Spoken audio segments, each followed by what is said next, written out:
On a cold, breath-fogging night in December 997 CE, inside the dim mud brick corridors of the Samanid Palace in Bukhara, a trembling court physician pressed his ear to the wooden door as inside. Rulers argued in sharp whispers about a dying emir, a collapsing kingdom, and a boy. Torches spat smoke against the walls. Guards shifted nervously with hands on their hilts, and the bitter winter wind coiled through the courtyard like a warning. That boy, skinny, sharp-eyed, barely 17 years old, with ink-stained fingers and a mind that refused to sleep, stood outside the chamber, with his heart pounding like a drum of war. His name was Ibn Sina, the son of a minor scholar, a teenager who had devoured the writings of Aristotle by candlelight and studied anatomy by watching the trembling hands of frightened physicians during plagues. Tonight, everything he had learned would be tested in a single life-or-death decision. Inside, the Emir of Bukhara lay gasping, surrounded by physicians who were too afraid to risk a wrong move and too proud to admit they had no cure. "Bring the boy," came a frustrated whisper from behind the door, a whisper laced with desperation and disbelief. A guard's boots scraped the floor, the door swung open with a long groan, and torchlight spilled across Ibn Sina's calm, unreadable face. He stepped into the suffocating chamber where nobles stared at him as if a ghost had walked in. The emir's breathing was shallow, his skin cold, his pulse fading like a dying ember. Ibn Sina inhaled the bitter smell of incense and fear, steadying himself as he approached the bed. Silence pressed in, thick as stone. Somewhere outside, a horse neighed in the icy dark, as if sensing the fate of an empire balancing on the hands of a teenage boy. With one slow exhale, Ibn Sina reached for the pulse of a dying ruler, the moment that would hurl him onto the world stage, ignite legends, and begin the rise of one of the greatest medical minds in human history. The palace chamber smelled of sweat, incense, and dread as Ibn Sina pressed his fingers to the emir's wrist, feeling a trembling, fading pulse. The older physicians watched him with a mix of envy and fear, whispering under their breath as if the boy were committing sacrilege by stepping forward. But he ignored them. He leaned closer to the ruler's cracked lips, noticing the dryness, the fever behind the eyes, the irregular rising of the chest. In the corner, a candle flickered violently as if warning him that time was slipping away. "He has an obstruction," Ibn Sina murmured, loud enough for the room to hear. A few gasped. One elder physician barked, "Nonsense, he is cursed!" But the young scholar didn't flinch. He ordered warm drinks, crushed herbs, a calming wash for the abdomen, remedies precise, measured, confident. The room fell still as he worked, his face lit only by flickering torchlight, hands steady while guards and nobles held their breath. Hours crawled by. Footsteps echoed outside like distant thunder. A nobleman paced so aggressively his boots scraped grooves into the floor. Then, just before dawn, the emir's breathing shifted, steady, deeper, alive. The old physicians froze, stunned into silence. The emir opened his eyes long enough to see the boy who had dragged him back from the edge. Ibn Sina stepped away, heart pounding, sweat cooling on his brow, but his expression remained composed. Someone in the shadows whispered, "The boy is different." Another murmured, "He sees things we cannot." The next day, the entire city buzzed, a miracle, a prodigy. A healer touched by something beyond human sight. And as Bukhara's political tensions swirled, nobles scheming, generals shifting loyalties, scholars vanishing into rival courts, the boy's name traveled faster than caravans. Ibn Sina, the son of a provincial official, suddenly became the physician trusted by kings, feared by rivals, and watched by enemies. The palace gates opened for him, but so did the dark corridors of power. He had saved a kingdom, and in doing so, stepped into its dangerous heart. Before the world hailed him as the medical genius of his age, Ibn Sina was simply a restless boy in a small house filled with books his father could barely afford. The nights in Bukhara were quiet, cold, and ink-stained. He spent them hunched over manuscripts while the wind rattled shutters like impatient fingers. He memorized Aristotle, dissected logic, debated with wandering scholars who visited his father, often correcting them with uncomfortable precision. Some would leave shaking their heads, muttering, "That child is a storm waiting to break." At 12, he mastered geometry, astronomy, and mathematics. At 14, he devoured philosophy. At 16, he had studied every medical text the region possessed.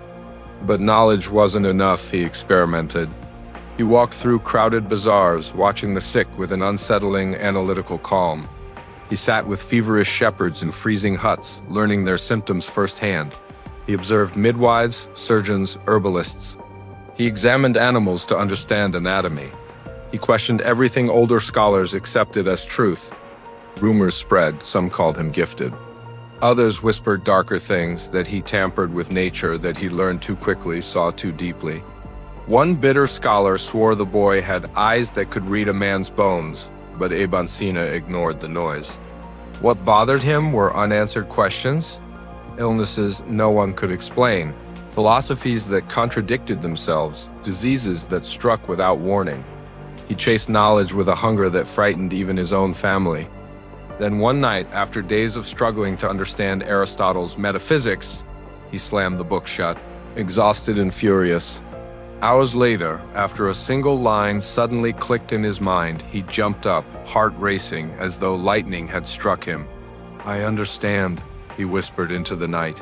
That moment, a young scholar illuminated only by a dying candle, trembling with revelation, planted the seed of the genius who would later rewrite medical science. But knowledge had a cost. Jealous scholars began targeting him, officials monitored him, and whispers swirled through intellectual circles. The boy who understood everything was becoming a threat to men who understood far less. And knowledge, as Ibn Sina would soon learn, is a dangerous currency in a world built on pride and power. By the early 1000s, the once glorious Samanid dynasty began to crumble like sun-baked clay. Armies marched across the region, rivals circled the capital, and the political ground under Bukhara cracked with every passing week. Nobles disappeared, generals betrayed their lords.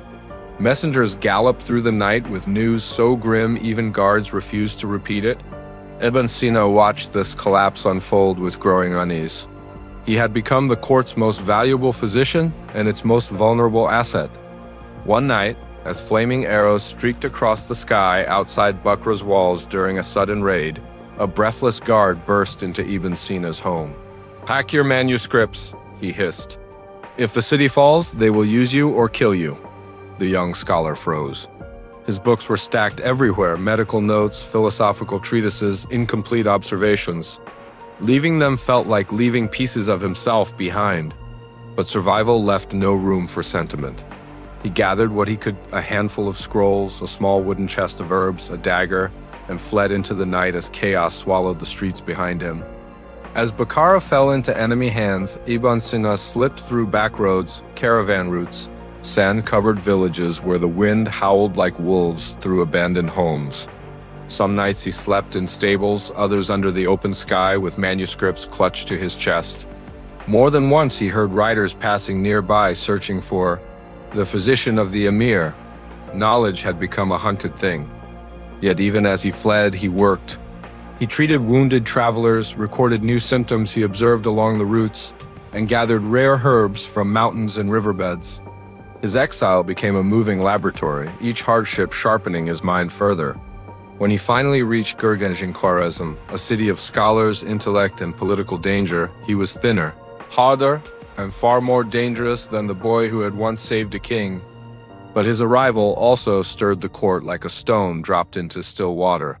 For in Gurganj, powerful rulers, jealous scholars, and political factions had been expecting him, and not all with good intentions. Gurganj shimmered in the desert sunlight like a mirage, towers rising from dust, libraries humming with scholars, markets thick with travelers from Persia, India, and China. To Ibn Sina, weary from months of flight, it looked like a sanctuary. But sanctuaries often hide knives behind their doors. The Khwarezmian court welcomed him with respectful smiles and calculating eyes. Mahmud of Ghazni, the powerful conqueror spreading his empire across the region, demanded that Khwarezm send him their brightest scholars, a request few dared refuse. Ibn Sina, now famous for saving the Samanid emir and for his unmatched intellect, was at the top of that list. Court officials whispered about it constantly. Some feared disobeying Mahmud, Others secretly hoped to use Ibn Sina against him. And in every hallway, the young physician could feel the tension, like a blade sheathed in silk. He found allies among a circle of brilliant scholars, men who recognized his genius and welcomed him into their discussions. But he also attracted enemies, arrogant philosophers who hated being outmatched by a man barely in his 20s, political officials who feared the influence he might gain, ambitious courtiers who saw him as a pawn in their power games. In the candle-lit corners of the palace, Ibn Sina overheard whispers. If we surrender him to Mahmud, we live. If we hide him, we die. He knows too much and learns too fast. One stormy evening, as thunder rolled across Garganj, Ibn Sina was summoned to a private chamber where a trembling official quietly warned him, "Mahmud's envoys are coming. They will take you by force if they must. You must leave before dawn." For a moment, the scholar stood silent, listening to the rain hammering the roof like drums of war. Then he nodded. His decision was quick, silent, and irreversible. Before sunrise, he slipped out of the city in disguise, manuscripts hidden under his cloak, leaving behind allies who had risked their lives to protect him, and enemies who woke to find their prize vanished like a ghost. Ibn Sina was on the run again. But this time, the entire geopolitical map was hunting him. Disguised as a traveling merchant, Ibn Sina drifted along the caravan routes that cut through deserts, oases, and mountain passes. The roads were filled with danger, raiders, spies, rival factions, but also with opportunity. Every campfire became a classroom. Every injured traveler became a patient. Every remote village became a new study in disease, herbs, and human suffering. Knowledge clung to him like dust. He slept in freezing tents under ruined arches in abandoned fortresses echoing with wind. Some nights he wrote feverishly by lantern light, scribbling observations onto scraps of parchment. Other nights he kept his dagger drawn, listening for footsteps outside the tent. The road hardened him. The brilliant court scholar was now a fugitive whose survival depended on instinct as much as intellect. In Nishapur, he treated a noblewoman's mysterious fever. In return, she secretly funded his journey. In Ray, he passed through streets filled with political paranoia, watching soldiers drag scholars into interrogation halls. In mountain villages, he helped deliver babies in candle-lit rooms filled with superstition and fear. Everywhere he went, whispers followed him. The young genius, the wandering physician, the man Mahmud once captured. Yet the more dangerous his life became, the more expansive his mind grew. He studied rare herbs in remote valleys, recorded case studies no other physician had seen, and refined treatments through relentless trial and error. His exile became a crucible of genius. And somewhere between forgotten towns and rugged cliffs, he began forming ideas that would eventually reshape medical science entirely: methods, classifications, observations far more advanced than anything in the Islamic world or Europe. One night, while traveling with a small caravan through a moonlit valley, he overheard two riders whispering, "Mahmud's men are only a day behind. They seek a scholar with a sharp tongue and sharper eyes." Ibn Sina gripped the reins of his horse, breath steady, heart calm despite the danger. He had been hunted before. He would survive again. But his journey was about to take a dramatic turn, one that would bring him face to face with a ruler whose ambition burned as fiercely as Ibn Sina's intellect. As Ibn Sina entered the chaotic, crowded city of Hamadan, the air felt heavy with tension. The Buyid dynasty was fracturing. Rival generals clashed for control, and the city's streets buzzed with rumors of impending siege. It was the kind of place where a man of talent could rise or be crushed. Ibn Sina, exhausted from running, sought temporary refuge, but fate rarely gives rest to men it chooses for greatness. One evening, as he treated a merchant's son suffering from poisoning, a tall, stern figure arrived at the door, Shams al-Dawla, the ruler of Hamadan. Beside him stood his powerful vizier, a man with eyes sharp enough to weigh allegiances in a single glance. The ruler's own illness had baffled every physician, and whispers claimed his condition threatened the stability of the entire region. Rumor had spread that a wandering genius had entered the city. They had come to claim him. Ibn Sina followed them into the fortress. torchlit halls echoing with political tension, guards shifting nervously, courtiers watching him like hawks. The ruler lay pale, coughing, trembling. Ibn Sina examined him calmly, diagnosing complications the others had missed. His treatment was immediate, precise, and bold. Days later, the ruler improved, rising with renewed strength. The court erupted with relief, and Ibn Sina, he was elevated instantly, appointed vizier, advisor, and the man whose words could steer the affairs of a kingdom. But power brings enemies. Jealous generals plotted against him, scholars whispered venom. At council meetings, he felt eyes burning into his back. More than once, he discovered forged letters attempting to frame him as a traitor. Still, he maneuvered through political storms with a surgeon's precision, stabilizing the kingdom while continuing to write, research, and build the foundations of his greatest work. Until one night, during a secret council meeting, a faction of officers stormed the chamber. A dagger pressed against his throat. "You've risen too high, physician," one spat. In the chaos that followed, he was imprisoned, locked in a stone tower overlooking a city ready to tear itself apart. But Ibn Sina was far from finished. Cold stone, thin air. A single slit of a window overlooking a city spiraling into war. Prison could crush a man, but Ibn Sina was not like other men.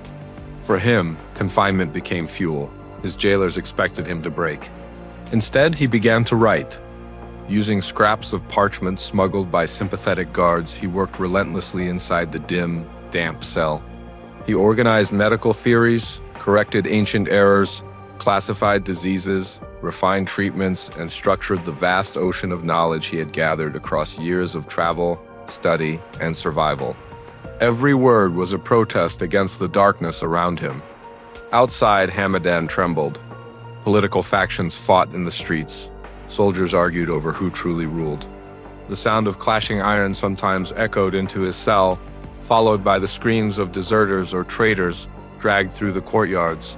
One stormy night, a guard paused outside his door and muttered, "This city is hanging by a thread, and the only calm man in it is the prisoner." Within those walls, Ibn Sina drafted large sections of what would become his most legendary work, the Canon of Medicine, Al-Qanon fi al-Tib, a book that would one day dominate medical teaching for 700 years from Baghdad to Paris, a book written not in the comfort of a palace library, but in the suffocating silence of a jail cell. But prison could not hold him forever. When Hamadan's ruler fell severely ill again, panic surged through the palace. Officials rushed to Ibn Sina's cell, unlocking the door with trembling hands. "We need you," they admitted, a sentence more humiliating for them than the imprisonment had been for him. Ibn Sina walked out, calm and unbroken, as if stepping from a study rather than a dungeon. He stabilized the ruler once more. But he knew this cycle of power, treachery, and survival could not continue indefinitely. A greater destiny awaited him, and a city where his genius would reach its final, brilliant eruption. As political tensions in Hamadan reached a breaking point, Ibn Sina made the most dangerous decision of his life. He would flee. Not wander, not hide, escape with purpose to Isfahan, a city ruled by a prince known for valuing scholars more than generals. But escaping Hamadan was like escaping a collapsing fortress filled with men willing to kill for scraps of power. The plan was simple in words, impossible in execution. Dressed as a Sufi mystic, Ibn Sina left the city under cover of night with a small group of loyal companions. The moon glowed faintly behind racing clouds. Hooves thudded across dry earth. The wind carried distant shouts, patrols searching for the traitorous physician. Barely an hour into their flight, a scout spotted torchlight behind them. Riders, fast, armed, the kind sent not to negotiate but to silence. Ibn Sina tightened his cloak as the group pushed their horses harder. Dust billowed beneath them, stars spinning overhead. At one narrow pass, the group split temporarily to confuse pursuers. A companion whispered, "If they catch us, they won't ask your name." At dawn, they reached a ruined fortress where they paused just long enough for the horses to breathe. Ibn Sina studied the horizon. The riders were closer now. His pulse stayed steady. "We move," he commanded. The fugitives galloped again, racing into rocky terrain that slowed the enemy's approach. After days of relentless pursuit, shifting disguises, hiding in ravines, and narrowly avoiding patrols, the group approached the gates of Isfahan, exhausted, dust-covered but alive. The city guards examined them with suspicion until a messenger recognized Ibn Sina's face from descriptions circulating across Persia. Moments later, they were escorted into the palace. There, Al-Dawla, the ruler of Isfahan, greeted him with open arms.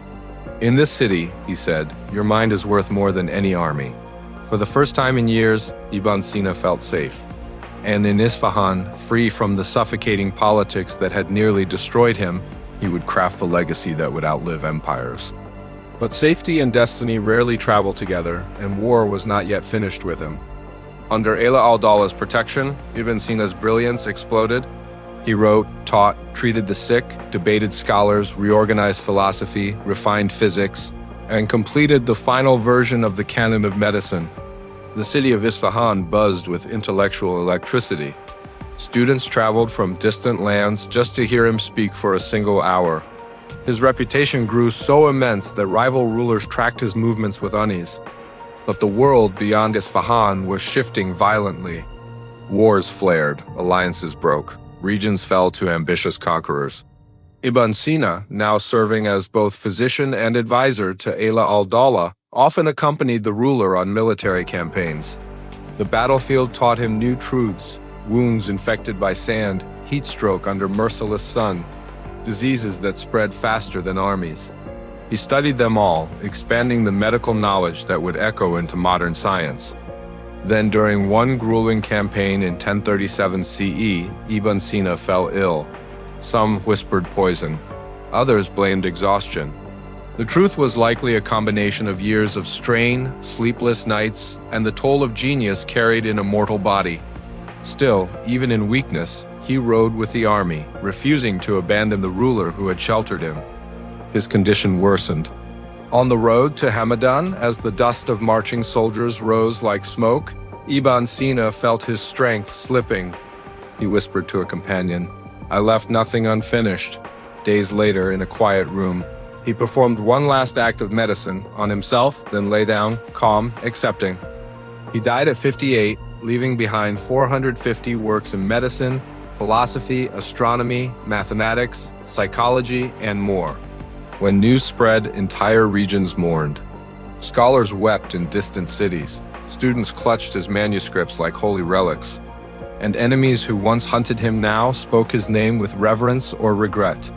The boy who once stood outside a palace door summoned in desperation. The fugitive chased across deserts. The prisoner who wrote masterpieces in darkness had become a legend. His work shaped medical science for nearly a millennium. His ideas crossed continents. His name, Ibn Sina, Avicenna, became immortal. In the final years of his life, as dust storms rolled across the caravan routes of Persia, and the echoes of war drums shook the walls of distant cities, Ibn Sina wrote feverishly, as if racing against the very breath of time. His hands trembled now, not from fear but from exhaustion. Long nights fleeing battlefields, treating wounded soldiers under torchlight, and serving rulers who depended on his mind to hold their fractured realms together. In Isfahan, where he spent his last great chapter, he often walked alone at dawn through the palace courtyard, watching the light crawl across stone arches while his students whispered about the strange intensity in his eyes. He knew something they did not. The body he had mastered in theory was quietly turning against him. Still, he wrote, page after page, as if every heartbeat was a reminder that the world was not ready to lose him. On the road to Hamadan, his illness struck hard, a sharp, unyielding pain that even he could not outthink. His companions described the moment, the great physician leaning against the saddle, eyes half closed, whispering a prayer not for himself, but for the knowledge he hoped would outlive him. When he finally collapsed in the dim light of a roadside chamber, a candle flickered beside him, projecting his shadow tall and wavering against the wall, like a final warning that even giants fall. They say his last request was simple: do not let my books die. And they didn't. The canon of medicine traveled through deserts, markets, monasteries, and universities. It crossed borders carried by merchants and scholars. It shaped surgeons, physicists, philosophers, and empires. Centuries later, as modern hospitals hum with machines and glowing screens track the pulse of nations, echoes of Ibn Sina's words still guide the hands that save lives. His shadow has not faded, it only stretches further. And somewhere in that silence, between a heartbeat and a breath, where life hangs in delicate balance, the spirit of the boy from Bukhara still lingers, reminding us that knowledge, once born, never truly dies.